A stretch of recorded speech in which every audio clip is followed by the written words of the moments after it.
बिस्मिल्लाहिर्रहमानिर्रहीम। अस्सलाम वालेकुम viewers, welcome to my YouTube channel English no problem. आज के लेक्चर में हम 5 सेंटेंसेस की चेंज ऑफ वॉइस करेंगे, यानी कि उन्हें एक्टिव से पैसिव या पैसिव से एक्टिव में चेंज करेंगे। और ये ऐसे सेंटेंसेस हैं जिनमें डायरेक्ट और इनडायरेक्ट ऑब्जेक्ट आया है। First sentence, she gave me a book. हम इसे किस तरह चेंज कर सकते हैं? I was given a book by her. इससे पहले एक्टिव को पैसिव और पैसिव को एक्टिव में कैसे चेंज करना है, इस पर मैं फुली लेक्चर्स दे चुका हूँ। आप मेरे चैनल को विज़िट करके पहले वो लेक्चर्स सुन सकते हैं। आज हम जस्ट एक्सरसाइज कर रहे हैं। Sentence number 2, N old man was rain over by a car. ये एक पहले से ही पैसिव वॉइस है, हमने इसे एक्टिव में चेंज करना है।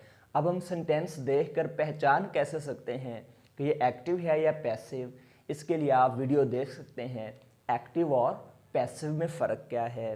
तो ये सेंटेंस पहले से पैसिव वॉइस था, हम इसे एक्टिव वॉइस में इस तरह कर सकते हैं, a car ran over an old man. Sentence number 3, the doctor asked her to stay in bed. ये पैसिव वॉइस में चेंज हो जाएगा, she was asked by the doctor to stay in bed. Next sentence, why is Ali giving him a lesson.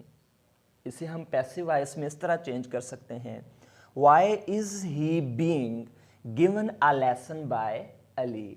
Next sentence, the board has given me a gold medal.